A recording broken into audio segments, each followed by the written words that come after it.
Olive here, Slubbo Lubbo's here. You can tell because I'm making a lot of noise. Oh yeah!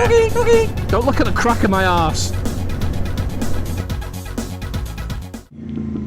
Can I? I don't know. I don't know if I can. Let's find out. Let's find out if I can. Wow.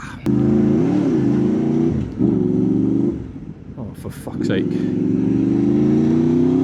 Or it turned like orange when I did, but yet he still slowed down until it was green, and he was still like, use your brain. Look up a little bit, move your head up.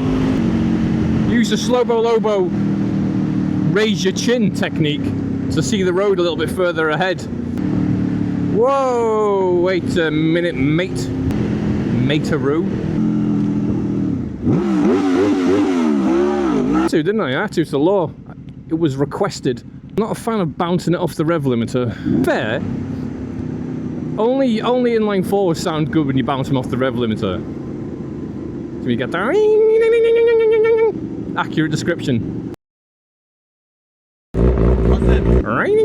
Otherwise the sound's just not as good. Plus, I think the V4 sounds a lot better just doing its loud rev. Got a confession to make. Forgive me, Father, for I have sinned. I don't like V-twin sport bike sound anymore. I don't like it. I used to like it, but I don't like it.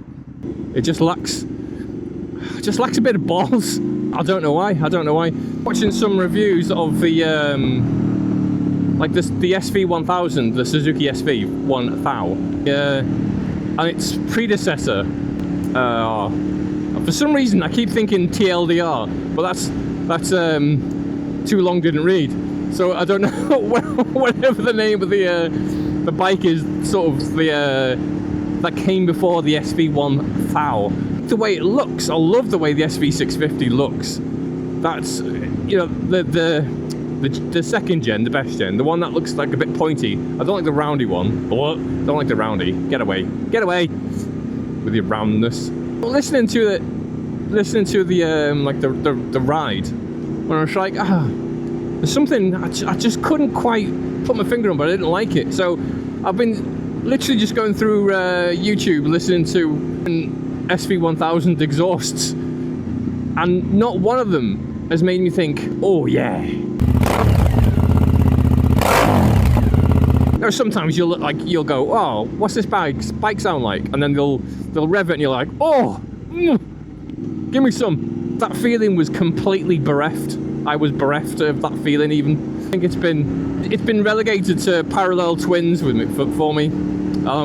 It's down there with non-270-degree parallel twins. No road markings. I don't know why I chose this. Because there's a good chance that may be a skid marking. I think I made that joke before. Wait. Don't care. Pumpkins, Halloween. It's Halloween season. Spooky season upon us soon. When is spooky season? Do indicators not work on a Range Rover? No? Yeah. Boosh. Gromming it up by the looks of things. Back streets back. Not too sure if I'm caught up with the there you go. I thought I was catching them up. I didn't want to like black round the corner, get myself in a bit of bother.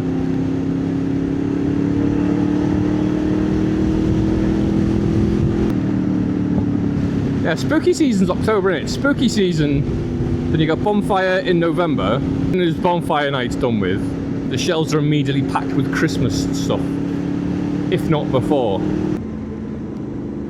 Yeah, we're allowed to do like Halloweeny trick-or-treaty stuff as a kid. Yeah, my mum was too religious to do that pagan nonsense.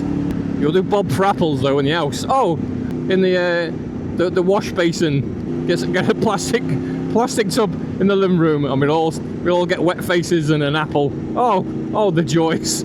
The joys.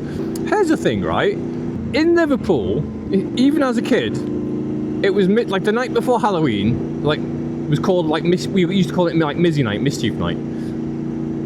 where you essentially just went out and broke stuff. Like, you just vandalised things. That's all you do. You're like, you'd be a little cheeky mischief. Mischief. But you'd actually go and like cause property damage and stuff, terrorise people. There was no cheeky fun. It was literally, yeah, we're gonna go out and fucking break stuff. I think it's only like a Liverpool thing, like a Liverpool hooligan thing. I remember sort of, you know, down south in Wales, near Norfolk, near like Ipswich way. Do you know what I mean? And it was never really a thing. At least on like army camps, on the estates. Do you know what I mean? On the houses and stuff like that. Housing estates is mainly like military personnel, so you're not really going to be going around smashing up people's houses because you've got no idea what rank's in them. Right? You get yourself into trouble, mate. What? Dreadlocks are stopping traffic. What? But when I moved back up to Liverpool, that was the month. Sorry, that was the day that I was like most paranoid about someone throwing paint on the car or egging the house or something like that. I mean, fortunately, I live in an actually nice neighbourhood now, so it's not something I worry about. House prices, they're not council houses, and they price out the peasants. Do you know what I mean? Price them out, the riffraff. So that's what you do, right? Because you'll get places that are cheap.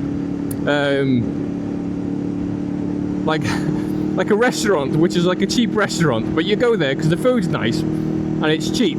However, it has a bit of a, like, as Mickey Flanagan would say, it has a bit of an atmosphere. But if you pay a bit more, the food is not exactly better. However, we have priced out the plebs, so it has a better ambiance.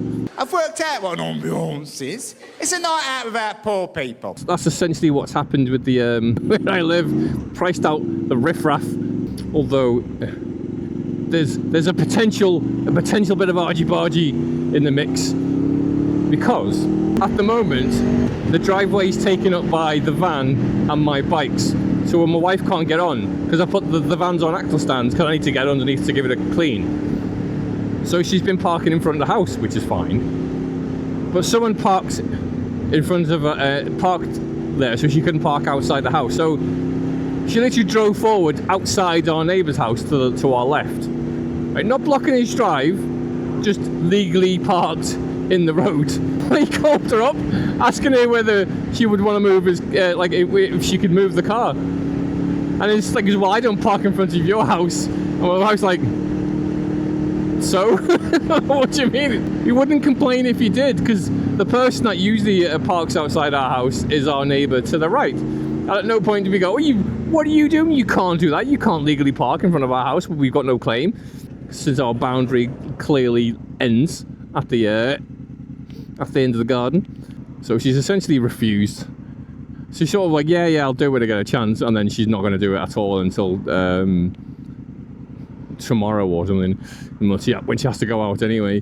But the chances are that it's going to be me that gets it, because he's quite old, and although I don't think he's ever been married, has very specific ideas on the liberties of some women. Do you know what I mean? The cheek of it. Imagine if someone like went, oh, you parked on the road outside my house. Well, yeah. Can you move your car? No. Just keep in mind that he also has a driveway which he parks his car on. More often than not, someone else parks there. Do you know what I mean? It's one of those really annoying things where people have driveways but they fucking refuse to use them. Pisses me right off. Come on, you can go past that. You don't even have to slow down. Jesus Christ, mate. Crazy. Swish, swish, swish, posh, posh. I get some of those little things that come out. They're like little racy things. So I've got no use for them, but they look pretty cool, right? Next to my absolutely obliterated heated grip. The problem is, grip still, the heated part element still works, but the grip itself looks awful, and I don't know how to just change the rubbery bit. If I might put the old ones on, the Peggy, and then put some new ones on the VFR, but I want some ratty olds, so I don't quite know what to do. Feels like the only solution I've got is a brand new set of heated grips. But these ones work, they just look awful. That's essentially the bike in a nutshell, right? It works, it just looks awful. I unfortunately see the bike as you going in the thing? I see it as more of a sort of like a fun workhorse, like more and more, and less of like a precious thing to be coddled and cuddled.